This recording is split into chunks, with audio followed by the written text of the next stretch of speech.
Magsitayo ang lahat. Jamaica, maaari bang simulan ng panalangin sa ngalan ng Ama, ng Anak, at ng Espiritu Santo. Amen. Magandang araw sa lahat. Tsak kung may kulang, hindi ko naririnig ng maayos. Magandang araw sa lahat. Magandang araw. At bago kayo magsiupo, pakiayos sa mga hanay ng iyong upuan at pulutin ang mga nakakalat na basura sa ilalim ng iyong mga upuan. Richalyn, maaari mo bang ibigay sa akin ang lumiban sa klase? At bago tayo magsisimula, magbalik-aral muna tayo. Ano ang tinalakay natin kahapon? Magaling! Ayon kay Sherika, ang tinalakay natin kahapon ay tungkol sa demand at supply. At ano naman ang natutunan ninyo sa nilakay natin kahapon? Mahusay! Ayon naman kay Joy, ang natutunan niya sa demand at supply ay supply daw na ibinibigay sa atin na iba't ibang produksyon na kakailanganin natin sa bawat araw. Bigyan ng 3 palakpak si Joy at si Sherika. 1, 2, 3. At tutungo naman tayo sa inihanda kong aktibidad.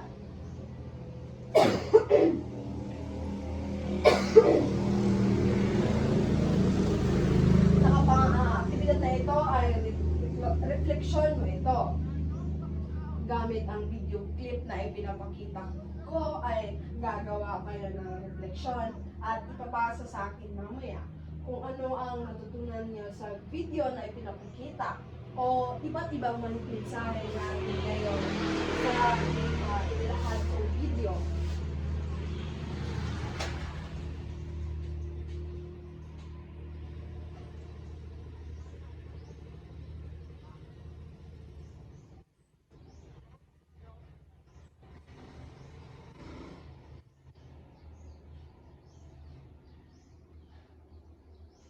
Maring bang makinig ang lahat? Na hindi magiging sobrang lakas ng isaman sa kanila para mapanatili ang balanse ng kapangyarihan sa Europa. Dahil sa pagtutusin ito ng mga Europeo, nagkaroon ng ilang dekada ng kapayapaan ng mundo kung saan bilang monster nabasag lamang ang balanse ng kapangyarihan na ito noong 1860s nang magtatag sa Iron Chancellor Otto von Bismarck ang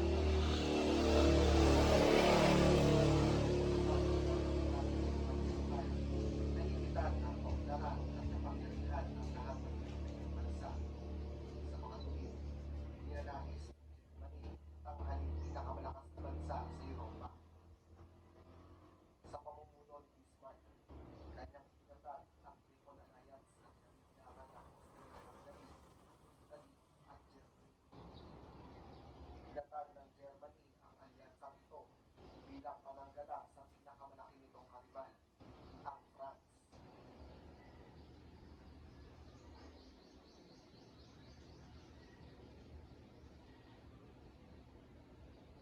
Ayon sa ipinapakita kong video clip, ano ang iyong naintindihan? Magaling. Ayon kay Liban, ang naintindihan niya ay iba't ibang digmaan. Joy, ano ang iyong naintindihan sa video clip na ito pinapakita ko? Ayon kay Joy, ang digmaang naganap noong unang panahon. Maaari? At Moira, ano ang iyong ideya o mensahe mula sa video clip na ipinapakita ko? Magaling. Ito ay mga pangyayari noong unang panahon at nagaganap ng ipinapangalan na unang digmaan.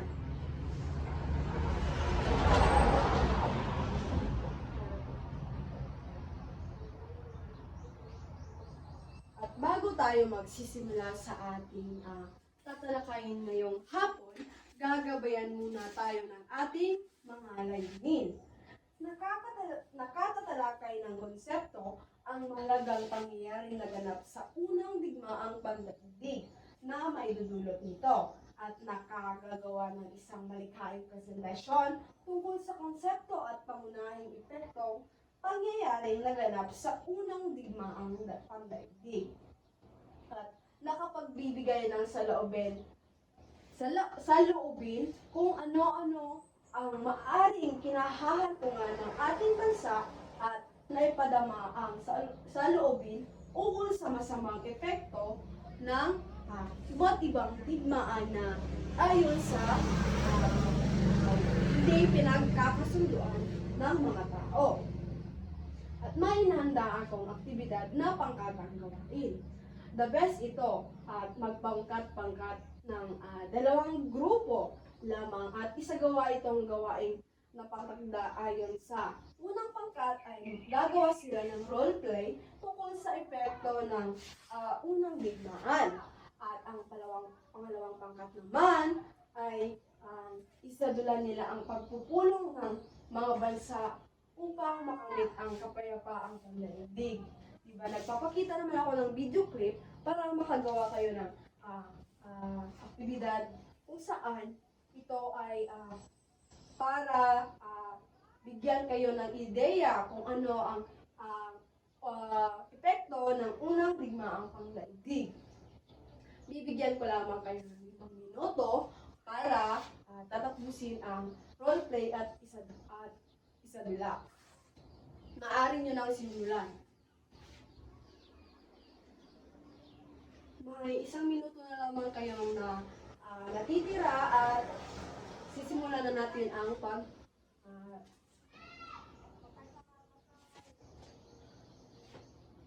unang pangkat. Magaling na si Ayos at maganda ang pinapakita nilang roleplay na ipinapakita tungkol sa epekto ng iba't ibang pangyayari sa unang digmaang pandaigdig.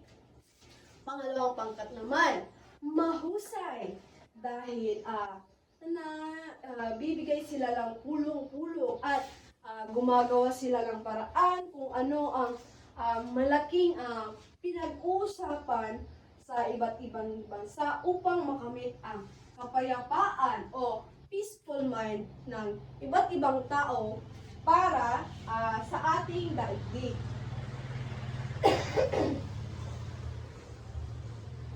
At bago tayo magsisimula, sino ang nakakalam kung ano ang tatalakayin natin ngayong hapon? Dia, ano sa tingin mo ang tatalakayin natin kahapon? Ayon kay Dia, ang tatalakayin natin daw ay yung iba't ibang digmaan, maaari. Ayon naman kay Angeline, ang tatalakayin natin ngayong hapon ay nagaganap noong unang panahon, maaari. At ayon naman kay Richalyn, ang tatalakayin natin ngayong hapon ay ang mahalagang pangyayaring naganap sa unang digmaang pandaigdig. Magaling ang sinasabi ni Richalyn. Bigyan ng 3 palakpak si Richalyn. 1, 2, 3.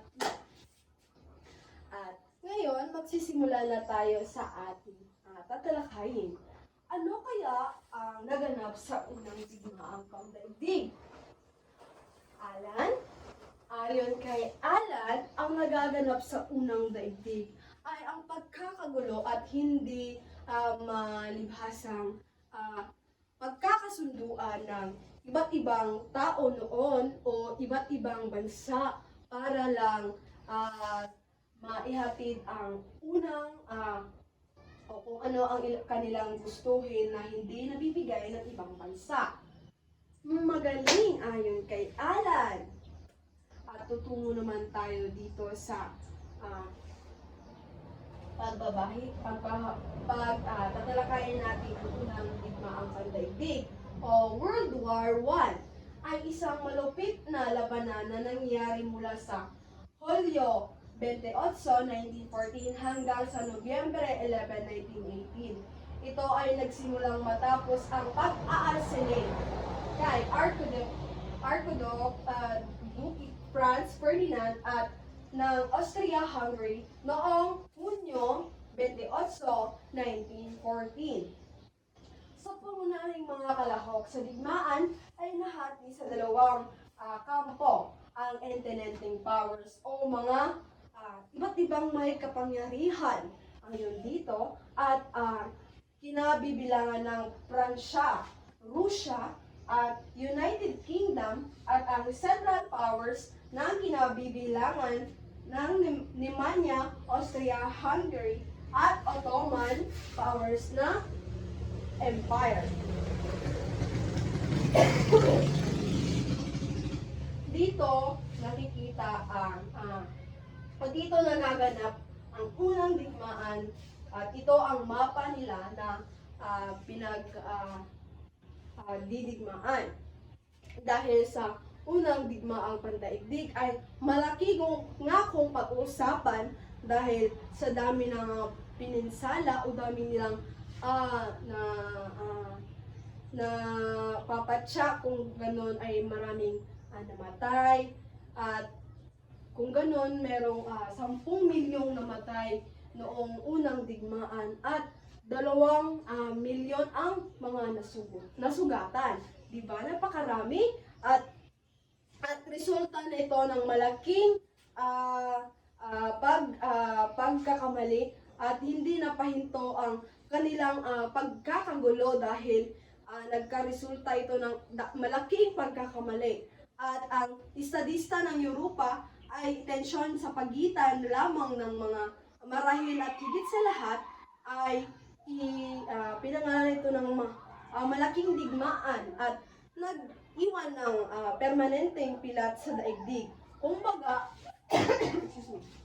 Kumbaga ay binago lamang nila nito sa daigdig sa paraang nakakapekto din sa atin ngayon dahil diba noong unang panahon maraming sabi-sabing ay parating nagkakagulo, hindi na sa ayos ang kanilang pinag-uusapan at hanggang sa ngayon nadadala pa rin nila sa ating henerasyon na kailangan natin susundan ang nagaganap noong unang panahon dahil o para maikalabisan din itong pagkakaintindihan natin ngayon sa iba't ibang tao ng nagaganap sa atin. At may itatanong ako, sino-sino ang mga pinunong nangunguna noong unang digmaan? Ayon kay Eureka, ang mga pinunong noong unang panahon ay magbibigay lamang ako ng dalawa, si Tsar Nicholas II ng Rusya at si Woodrow Wilson ng United States of America. Magaling ayon kay Eureka dahil patungo naman tayo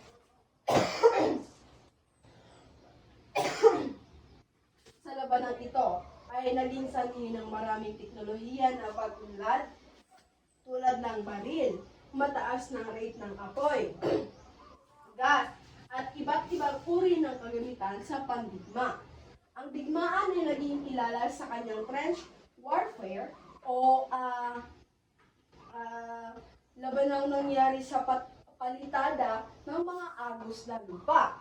At sa kalauna naman, ang Estados Unidos ay sumali sa Entente Powers noong 1970s na nagdadala ng dagdag na lakas sa panig ng mga alis sa pagdaan ng mga panahon. At pwersa ito ng Central Powers na unti-unting bumabagsak at noong November 11, 1918 ay armistice ay pinirmahan at nagtatapos ang unang digmaan. At itong binabahagi ko ay buod lamang sa unang digmaan at maaari niyong hanapin sa internet at iba't ibang bahagi nito. ito. Ang Treaty of Versailles noong 1919 ay pinirmahan upang opisyal na tapusin ang unang tigbaan na itinakda sa mga kondisyon para sa kapayapaan. Ngunit ang tratadong ito ay nagdudulot ang mga kaganapan na magbunsod sa pag-usbong ng pangalawang digmaan sa pandaigdig. Ngunit hindi lamang ito dahil nangunguna sa unang digmaan. May pangalawa pala. At doon lamang may tanong ako. Kailan pinirmahan ang unang Versailles ng digmaan? Ayon kay Jamaica, ang unang Versailles noong Nobyembre 11, 1918. Magaling. At bago tayo, at tutungo naman tayo sa gawain. May aktibidad akong ginagawang pangalan nito ay Story Map. Batay sa binasang teksto sa pahina 453 to 454, di ba? Sinasabi ko yan sa inyo na bigyan nyo at punan nyo ng impormasyon ang story map upang masuri ang dahilan, pangyayari at epekto ng unang digmaang pandaigdig. At bigyan ko lamang kayo ng 10 minuto para gagawa ng story map. May nakalagay dyan sa natauhan, tagpuan, daloy ng pangyayari, epekto, at simula, kasukdulan, at wakas. Maaari nyo nang simulan at may 10 minuto lamang kayo.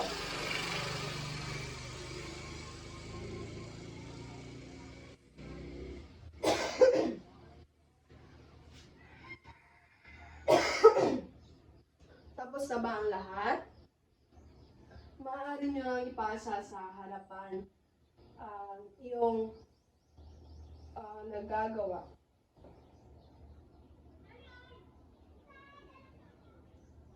Tutungo naman tayo sa pamprosesong tanong. Gagawa kayo ng ipapaliwanag ninyo ang simula at mahalagang labanan sa kasunduang naganap at naging wakas ng unang digmaang pandaigdig. Sa kanlurang Europe, paano nakaapekto ang digmaang ito sa ating mundo? At sisimulan nyo na ang paglalapat na gawain at bibigyan ko lamang kayo ng 5 minuto para sa aktibidad na ito. Maaari nyo nang simulan. Tapos na ba ang lahat? Ipasa sa harapan kung tapos na.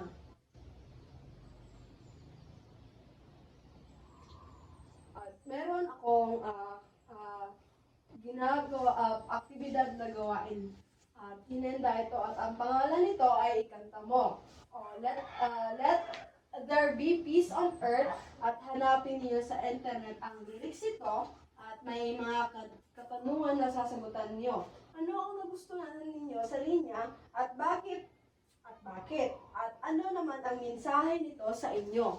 Individual na gawaan ito at maaari nyo nang simulan. Meron lamang kayo ng 5 minuto at tapos na ba ang lahat? Maaari nyo nang ipasa sa harapan. At bago tayo magtatapos ay may takdang aralin tayo o kayo ang gagawa. Reflection Journal, magpapakita ng larawan ng isang pangyayari ng World War I sa Pilipinas at mapapagawa ng reflection sa inyo tungkol sa kanilang ideya o iba't ibang nararamdaman kung ano ang buhayan o unang panahon kaysa ngayon.